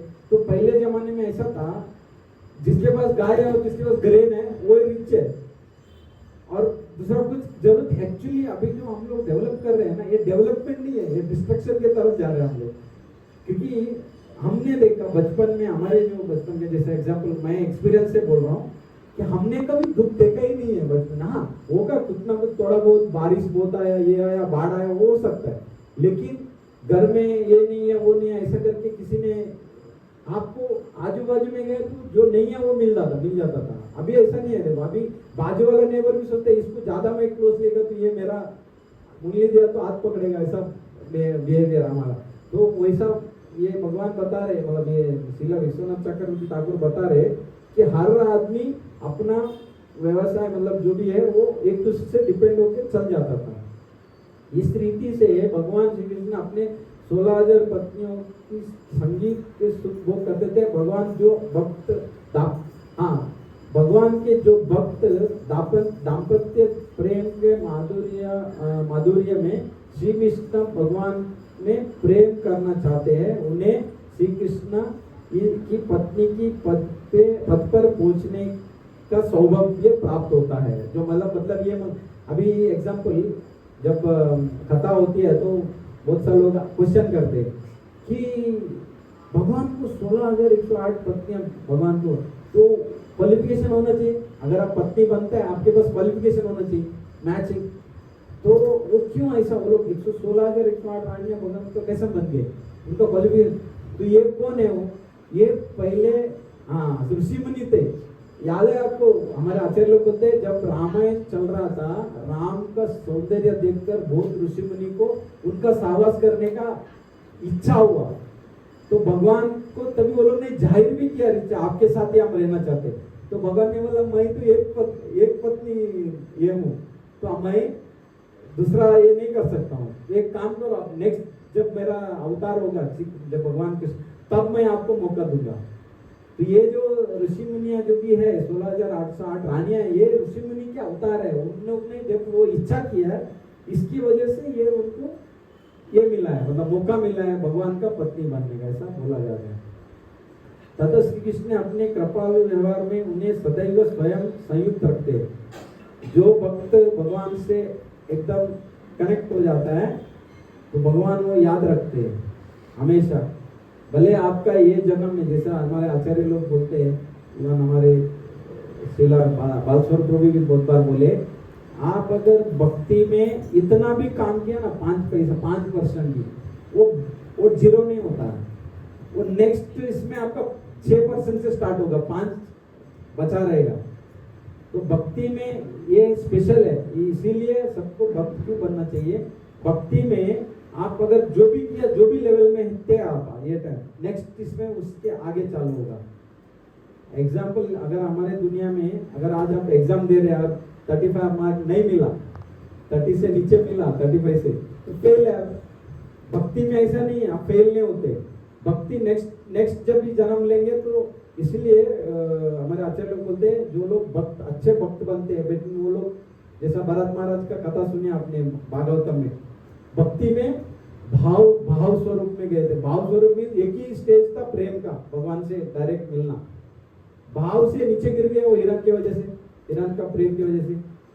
तो भक्ति में ऐसा है कि नेक्स्ट जन्म उसका जड़ भरत का हुआ, और उसमें पूर्ण रूप से वो उधर से डायरेक्ट प्रेम में चले गए, वो मतलब भगवान का स्वरूप पा लिए पूरा। इसलिए भक्ति में आपको कभी भी कोई भी जीरो नहीं होता है। आप थोड़ा करिए तो नेक्स्ट इसमें आपका उधर से स्टार्ट होगा।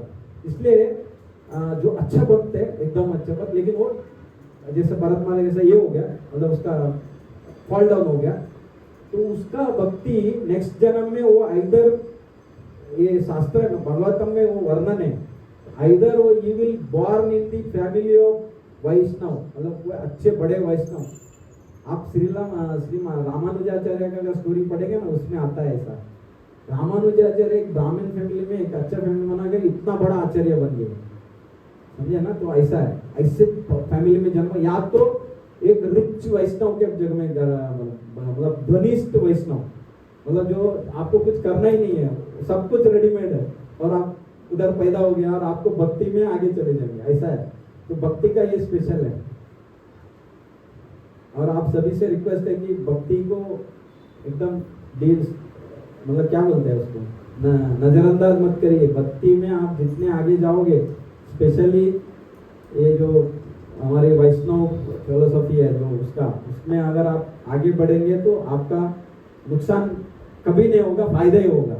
ये जन्म में नहीं तो नेक्स्ट जन्म में भी फायदा उसका होगा। और इस वह भक्त उनके पर करता है, श्री कृष्ण तथा इनके भक्तों के ये पारस्परिक व्यवहार इतने आकर्षक है कि एक भक्त श्री कृष्ण के अतिरिक्त अन्य किसी विषय वस्तु के विचार भी नहीं कर सकता। ये महाप्रभु का कथा, महाप्रभु को मैच करता है। जो भक्त अपने जीवन काल में जैसे भगवान से प्रेम बढ़ाते, रिलेशन बढ़ते गए, और जिस एक दिन ऐसा आ गया जहाँ आप और भगवान कृष्ण, दूसरा कोई नहीं, वो लेवल पे आ गए तो वो भक्त को भगवान इतने ये हो जाते हैं, उसके लिए वो कुछ भी करने को रेडी है। एग्जाम्पल प्रहलाद महाराज, ध्रुव महाराज, आपको अनगिनत श्रीमद् भागवतम जब पढ़ेंगे ना, अनगिनत कथाएं मिलेंगे, अनगिनत। आप खाली आपको इंटरेस्ट होना चाहिए, बस कथा में, लीला में इंटरेस्ट होना चाहिए। जितना कथा करेंगे, जितना लीला सुनेंगे भगवान का, उतना आप में भक्ति बढ़ेगा। और ये सब भगवान का लीला है जो बता रहा हूँ, ये इसलिए बता रहा हूँ क्योंकि भक्ति का बीज है ना, वो लता बीज जैसा महाप्रभु बोलते, वो वैष्णव और इनका आशीर्वाद से, गुरु का आशीर्वाद से भक्ति लता बीज उगता है। जैसा हम लोग गांव में जब खेती में बीज डालते हैं तो बीज को ऐसे ही नहीं डालते, उसको जोतते, 4 बार जोतते, फिर उसको लेवल करके पानी डाल के उसको खत्म एकदम परिपक्व करते, तब बीज डालते, तब उसका बीज में बराबर से आता है। वैसे ही भक्ति का बीज भी ऐसे ही, आप हो गया भक्ति चला गया, ऐसे नहीं होता है। आपको आपका मंथन चालू होगा, जैसे भक्ति में आएंगे आपका मंथन चालू होगा, समुद्र मंथन। पहला विष निकलेगा, हाँ, जैसा हम लोग बोलते हैं ना 9 स्टेज ऑफ भक्ति, अधो श्रद्धा, साधु संग, भजन क्रिया, अनर्थ, ये विष, अनर्थ निवृत्ति मीन्स विष है। फिर निष्ठा, रुचि, आसक्ति, फिर प्रेम भाव, भाव और प्रेम होगा। लेकिन ये साधु, अधो श्रद्धा, साधु संग, भजन क्रिया, ये 3 है। श्रवणम, कीर्तन, स्मरणम। ये अगर आप नहीं करेंगे, भक्ति का लता बीज, आपका बीज बोएंगे तो भी आपको ये नहीं, उसका बीज में ये नहीं आएगा, अंकुर नहीं आएगा। तो भक्ति लता बीज अगर होना है तो आपको अधो श्रद्धा होना चाहिए, साधु संग करनी चाहिए, भजन क्रिया करेंगे तो अनर्थ निवृत्ति। अनर्थ में अपने में भर के अनर्थ है, हमारे जो ह्यूमन बीइंग है हमारे पास, आपको अनर्थ गिनेंगे ना तो अब उसका कोई लिमिट नहीं है, वो गिनते जाओ उतना अनर्थ है अपने पास। मेन तो अपना सड़वैरी है, काम, क्रोध, लोभ, मोह, मद, मत्सर, फिर 3 गुण है, 4 फॉल्ट है हमारे में इनबिल्ट। वेद का बेस में अगर आप पढ़ेंगे ना 4 फॉल्ट है। फिर अपने पास बंधन है, लाखों हजारों बंधन, फैमिली बंधन, वो बंधन, ये बंधन, पैसे का बंधन, ऐसा इतना बंधन है। आपका सोल इधर बैठा है, वो चाहता है वो बाहर आए, वो कुछ करे, लेकिन उसको इतने बंधन में जकड़ दिया है जैसा कि वो पूरा, हमको लगता है हम लोग फ्रीडम है, हम स्वतंत्र है। ये दुनिया में कोई स्वतंत्र नहीं है, सब लोग जेल में है। भगवान ने ये जेल बना के दिया, अभी आप कैदी है, आपको सुधरने का मौका है। अगर मौका ये समझ के अगर आपने अपने आप को अंडरस्टैंड करके सुधार लिया, आगे चले गए, अदरवाइज इधर वापस आना है। पहले जितने तकलीफ थे, नेक्स्ट उसमें और ज्यादा भी हो सकता है। या तो अभी हमको मनुष्य जन्म मिला है, ये इसमें अगर भक्ति कर सकते हैं, नेक्स्ट जन्म मनुष्य मिलेगा, कोई गारंटी नहीं है, क्योंकि आपके कार्य के ऊपर डिपेंड है। अगर आपका मेंटल सेटल गलत चीज में बैठ गया तो नेक्स्ट जन्म आपका कुछ भी हो सकता है। प्राणी में अभी 84 लाख स्पीसीज, मतलब कितना 84 लाख योनियां है, उसमें कुछ भी मिल सकता है अपने को। तो ये है कि आपको मौका है, ये मनुष्य जीवन का मौका है, इसमें आप सुधर जाइए। अगर आप समझिए, किसी के बोलते हैं ना, हम लोग बोलते हैं धोती पकड़ना, धोती पकड़िए, भक्त लोगों के साथ रहिए, अधो शब्द, साधु संग, भजन क्रिया, अनर्थ निवृत्ति, फिर रुचि, आसक्ति और भाव, प्रेम भाव आस्ते आस्ते आएगा, वो बहुत आगे की बात है। तो समस्त रानियां इस श्री कृष्ण, रानियां के लिए श्री कृष्ण एकमात्र आराध्य देव थे। तो वे सदैव कमल नयन, सावले सलोने, भगवान श्री कृष्ण के चिंतन में तल्लीन रहते थे।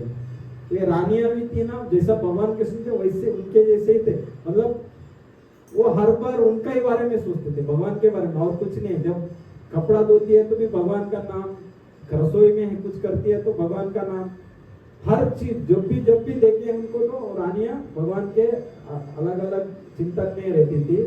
और बताए कभी कभी श्री कृष्ण के चिंतन में वो मौन भी रहती थी, और कभी कभी पागल हो जाती थी, कभी कुछ भी बोलती थी, कुछ भी भगवान का स्मरण करके कुछ भी बोलती थी, जैसा बता रहे। कभी भगवान को स्थिति में वे उनके साथ वो अलग अलग क्रीड़ा करती थी, ऐसा बोले। फिर इस प्रकार से कुछ तलमपुंज का वर्णन यहाँ किया जा सकता है। श्रीला सुखदेव गोस्वामी जो हमारे वन ऑफ द बिगेस्ट, मतलब ये श्रीमद् भागवतम को जो परीक्षित महाराज को सुनाया है वो सुखदेव गोस्वामी है। श्रीला सुखदेव गोस्वामी महाराज परीक्षित महाराज को किया है कि द्वारका में रानियों का द्वारा आत्म साक्षात्कार करने के लिए किए गए व्रतों और तपों का कोई तुलना नहीं है। उन्होंने जो भगवान को जाने के लिए कितने तप और कितने व्रत किए हैं उसका कोई ये नहीं है। आत्म साक्षात्कार का एक ही उद्देश्य है कि श्री कृष्ण अतएव यद्यपि श्री कृष्ण तथा रानिया के मध्य में व्यापार ठीक साधारण पति पत्नी के मध्य के व्यापार के समान प्रतीत होती थी। एग्जाम्पल हमको ये जो बता रहे हैं, दिखने में वो ऐसा लगता है कि हम जैसे वैसा वो रहते थे, प्रतीत होती थी, किंतु ध्यान में रखने की मुख्य बात यह है कि श्री कृष्ण की प्रति रानियों का अनुराग है। व्रत तथा तप के संपूर्ण प्रक्रिया का प्रयोजन व्यक्ति को भौतिक जगत से विरक्त करने तथा भगवान श्री कृष्ण के प्रति उनका अनुराग को वृद्धि करना का ये है। मतलब आपको दिखने के लिए वो ऐसा लगता था कि नॉर्मल है हमारे जैसे ही, बोले ना, बहुत सारे लोग बोलते हैं जो बोले ऐसा बिलीव नहीं करते हैं ना, तो बोलते ठीक है आपका भगवान वो उधर अपना वृंदावन में पैदा हुए, यशोदा माया के साथ थे, अपना देवकी के बच्चे थे, हमारे जैसे थे, ऐसा बोलते हैं। बट भगवान का लीला है, आप दिख रहा है कि कैसे अद्भुत पूर्व है, मतलब एकदम अलग है। श्रीला सुखदेव गोस्वामी महाराज ने सूचित किया कि ये वही है क्या, तुलना नहीं है, बराबर वही। आगे बता रहे हैं कि एक आदर्श गृहस्थ के रूप में उन्होंने अपनी पत्नियों के साथ निवास किया और उन्होंने वैदिक संस्कारों का संपादन किया, जिससे कि अल्पबुद्धि मानव को यह ज्ञात हो सके कि परमेश्वर को कभी भी निराकार नहीं माना जा सकता। ये सब देखते हुए उन्होंने एग्जाम्पल दिया हमारे लिए, सबके लिए, हम सब गृहस्थों के लिए, कि ये जो आदर्श गृहस्थ कैसा होना चाहिए और उनका वैदिक संस्कृति क्या है, और वो सब हमको दिखाने के लिए ये सब किए हैं, ऐसा बताया जा रहा है। और हम लोग निराकार, वो धन निरंकार भी एक बड़ा ये चल रहा है, धन निरंकार, भगवान निरंकार एक ही नहीं है, भगवान का बहुत स्वरूप है। भगवान साक्षात्कार में आते भी है भक्त को मिलने के लिए, भगवान का अलग अलग स्वरूप हो सकता है। तो आप एक को पकड़ के नहीं, ऐसा है कि तपस्या, जैन संप्रदाय में तपस्या करते हैं, तपस्या के ऊपर ही बहुत पूरा है। तो भगवान एक नहीं है, भगवान संपूर्ण है। पूर्णमिदाय करके एक श्लोक आता है ईशोपनिषद में, आप पढ़ो, उसमें ईशोपनिषद ऑनलाइन मिलता है, आप पढ़ो। भगवान क्या है ना, वो ईश्वर का पहला श्लोक में स्टार्टिंग में आता है, भगवान क्या है, भगवान कौन है, क्या उसका ईश्वर, ये उनके लिए निराकारवादी और अलग अलग वादी जितने वादी है ना, उनके लिए भगवान संपूर्ण है। जैसे कि एक थाली में, अगर एक थाली किसी को परोसते हैं, इसमें स्वीट्स, दाल, सार, वो ये अचार विचार, पापड़ विपड़ होता है ना, उसको जब संपूर्ण माना जाता है। तो वैसे ही भगवान संपूर्ण है, खाली निरंकार नहीं है, खाली तपस्या नहीं है। भगवान तपस्या भी करते हैं, निरंकार भी है, साक्षात्कार भी है, और भी भगवान का षड ऐश्वर्य है ना, ऐश्वर्य जो बताते हैं हम लोग, वो भी है ना भगवान के पास। तो भगवान पूर्ण है, हम अपूर्ण को क्यों मानना है? तो ये सब चीज जब पता चलेगा, जब आप भक्त के संग में रहेंगे और भक्त लोगों के साथ मिलजुल करेंगे, तो आपके आस्ते आपको आहिस्ता आहिस्ता पता चल जाएगा। तो एक साधारण बुद्धात्मा की भांति श्री कृष्ण ने अपनी पति तथा संतानों सहित समस्त ऐश्वर्य में युक्त जीवन यापन किया। ऐसे करने के पीछे उद्देश्य वास्तव में भक्त आत्माओं के समक्ष यह उदाहरण प्रस्तुत करना था, ताकि जब जीवन के केंद्र श्री कृष्ण हो तो व्यक्ति गृहस्थ जीवन के परिधि में प्रवेश कर सकता है। देखो क्या आज क्या है, सभी फैमिली में झगड़ा, टाइम है ना अपने पास है, तो हम लोग अभी 5-10 मिनट में खत्म होगा। ये बहुत इंपॉर्टेंट क्वेश्चन है।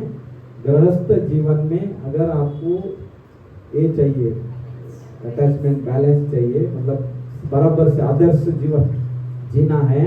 ये एग्जाम्पल है कि इसका ये उद्देश्य यही है भगवान का, इतने रानियों को एक साथ सब देख के सब चीज उनको मेंटेन करना, हर एक वैदिक परंपरा को फॉलो करना, व्रत करना, वो करना, ये सब ऐसे ही नहीं है। इससे आपको ऐसे संतान मिलेंगे, ऐसे संतान आप पैदा करेंगे जो आगे चल के बड़ा एक चेंज ला सकता है सोसाइटी में। सोसाइटी में प्रॉब्लम क्या है, वाइफ एक साइड बोलती है, हस्बैंड एक साइड बोलता है। कुएं में है जब पत्थर फेंकते हैं, एक पत्थर में वो आता है ना रिपल, क्या बोलते हैं उसको, हाँ रिपल्स बोलते हैं उसको इंग्लिश में, हिंदी में क्या बोलते हैं, तरंगे। तरंगे जब आते हैं ना तो उसी जगह और एक जगह में और एक फेंके तो दूसरा तरंगे आते हैं, तो वो दूसरे से घर्षण करते हैं।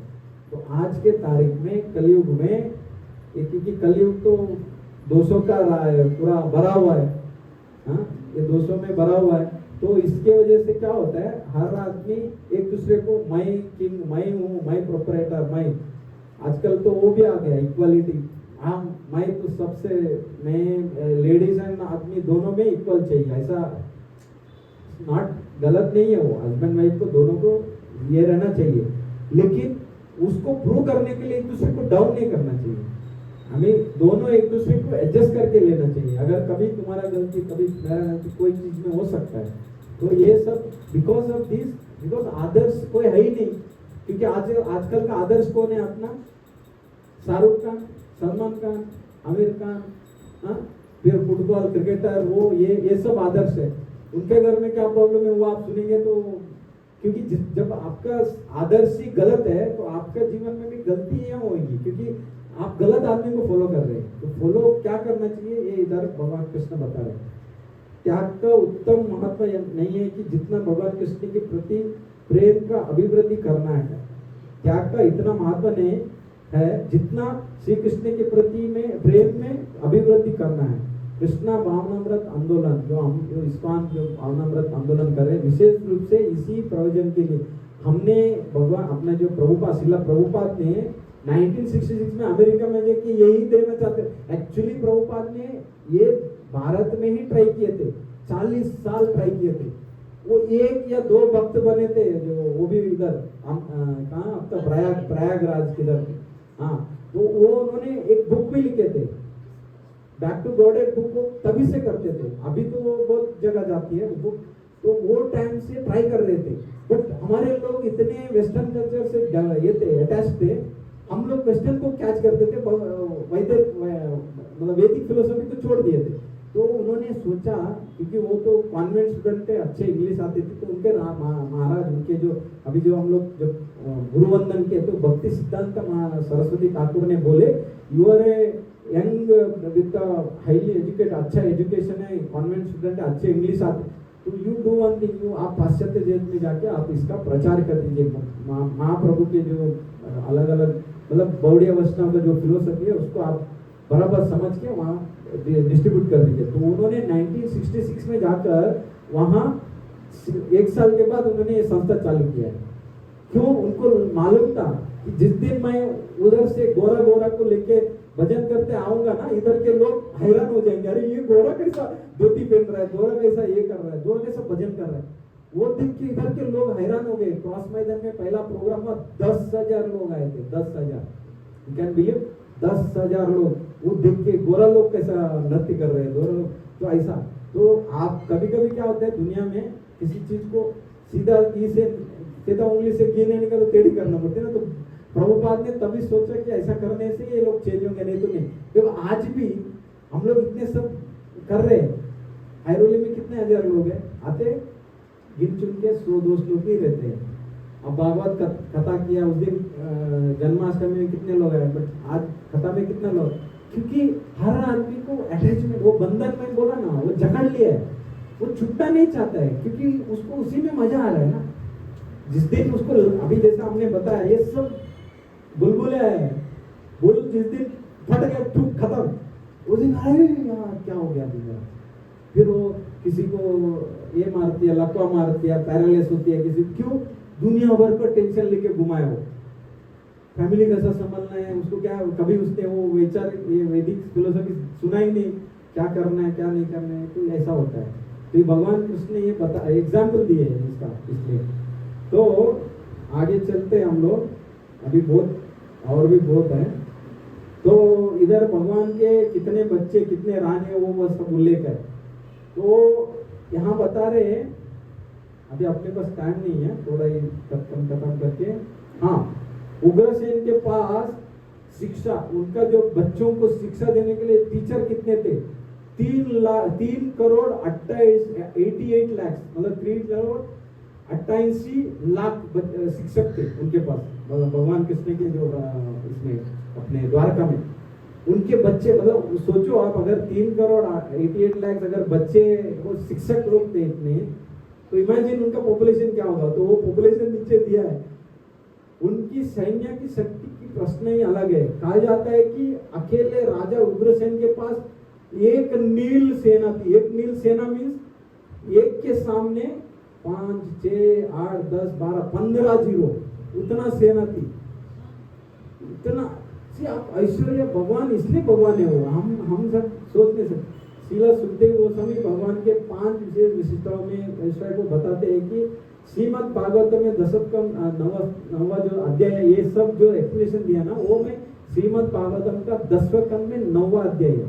9वें अध्याय का ये पूरा अभी तक जो डिस्कस किए वो है। तो प्रथम विशेषता है कि यदुवंश में श्री कृष्ण के प्रकट होने के पूर्व गंगा नदी, जब भगवान यदुवंश में प्रकट हुए ना, उसके पहले ये भारतवर्ष में गंगा नदी सबसे पवित्र थी। गंगा नदी में अगर किसी ने नहा लिया तो पवित्र हो गया, ऐसा बोला जाता था। किंतु जब भगवान कृष्ण परम विष्णु यदुवंश में प्रकट हुए, तब उन्होंने स्वयं यदुवंश का संपूर्ण राज्य की यात्रा किया और यदुवंश से उसके इतने घनिष्ठ संबंध के कारण यदुवंश न केवल बल अत्यंत प्रसिद्ध हो गए, बल से और इससे प्रसिद्ध हो गए, अपितु यह दूसरे शब्द में गंगा जल से अधिक प्रभावशाली हो गए। यदुवंश से अगर आपका कनेक्शन है तो आपको पैसे पड़ता। अभी देखो एग्जाम्पल, भक्त को वृंदावन जाता है मीन्स उससे दूसरा बड़ी कोई चीज नहीं है। अगर हम वृंदावन जा रहे हैं तो हम लोग जैसे ही मथुरा उतरते फ्लैट हो जाते हैं, सो जाते हैं उधर, तो वृंदावन आ गए। तो भगवान जब ये वंश में जन्म लिए ना, उसकी वजह से यदुवंश का इतना प्रसिद्धि हो गया और इतना ये हो गया। तो ये भगवान का स्पेशल मर्सी है यदुवंश के लिए, और उसके लिए वो लोग भी अलग नहीं है, वो भगवान के ही पार्षद थे।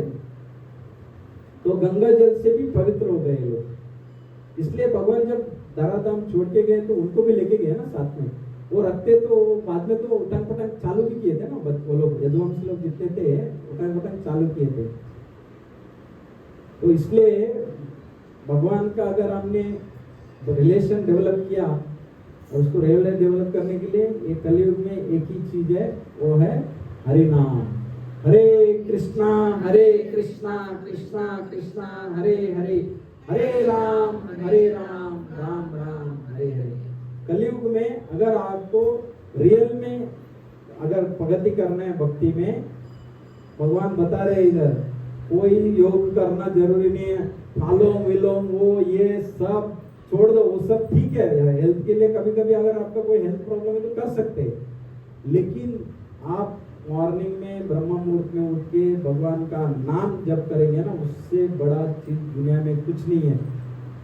इसलिए पांडव और कृष्ण भगवान की एक कथा आती है, जब अर्जुन और अपना भीम और नकुल सहदेव लोग सब जा रहे थे साथ में, तो एक जगह भीम देखता है एक बहुत बड़ा पहाड़ से इतना बड़ा पत्थर आता है, पत्थर बड़ा आके आते फिर सीधा वो ऐसा लगता है कि, लेकिन एक जगह जाके छोटा जगह पे वो रुक जाता है। तो भगवान को कृष्ण को प्रश्न करता है भीम कि अरे इतना बड़ा पत्थर सब झाड़ को तोड़ फोड़ के आ गया, लेकिन एक जगह रुक गया आके। तो बताए इसका मीनिंग क्या है, इसका आगे का क्या है। तो बोलते हैं कलयुग, आने वाला कलयुग में ऐसा है कि आप बहुत तपस्या करो, बड़े बड़े यज्ञ करो, बड़े बड़े और कुछ करो, क्या क्या करो, दान करो, वो करो। वो झाड़ पत्थर तोड़ गया था ना वैसे, लेकिन ये तिनका छोटा तिनका वो पत्थर को पकड़ लिया ना, वो क्या है, बोलते हैं हरि नाम है। जब आप नाम आश्रय में जाएंगे ना, गुरु के इससे नाम आश्रय में जाएंगे, तब वो आपको मतलब आपको ऐसा लगता है ये क्या पागल जैसे लोग नाम बोलते रहते हैं, क्या होता है उससे? वही चीज है जो छोटा सा तिनका है ना, वो पूरा बड़ा पत्थर को पकड़ के आपका जितना पाप है ना, जितना आज तक पहले जन्म में किया, अभी किया, आगे भी करेंगे आप, वो पाप को धो डालता है पूरा वो। इसीलिए अधो शब्द साधु संग भजन क्रिया अनर्थ निवृत्ति। अनर्थ मीन्स क्या है? ये भर भर के हमारे अंदर, हम हर एक टाइम पे हमारे अनर्थ किधर क्या है कोई भरोसा नहीं है। एग्जाम्पल आपको बहुत मिलेंगे, विश्वामित्र कैसे गिर गया अनर्थ, जब वो कहाँ से, एक सौबरी मुनि थे ना जो समुद्र पानी के नीचे जगह ये किया, सौरभ क्या मुनि था उसका नाम, सौरभ सौबरी मुनि ना, उसने खाली पानी में 2 मच्छियों को आलिंगन करते हुए देखा और 12 के 50 रानियों से शादी कर ली। तो कलयुग का, अभी आप वो सोचे वो तो बड़े शक्तिमान लोग थे, वो 50, वो तो अलग स्टोरी है, उसका 50 रानियों का तपस्या भी था, वो एक को शादी करेंगे, क्योंकि सोबर मुनि आपको दाढ़ी वाला मुनि नहीं था, उसके पास तपस्या इतना था कि वो 18 साल का लड़का बन गया। जब वो राजा को मिलने गया, वो राजा ने बोला मेरा 50 बेटियां हैं, किसको जो पसंद है उसको शादी करो। जब वो अंदर गया देखने के लिए तो उसने अपना रूप चेंज कर दिया, एकदम हैंडसम लड़का, वो 50 का 50 लड़की लोग इसके ऊपर फिदा हो गया और वो शादी, तो 50 के 50 बोले शादी करेंगे इसके साथ, ऐसा वो अलग।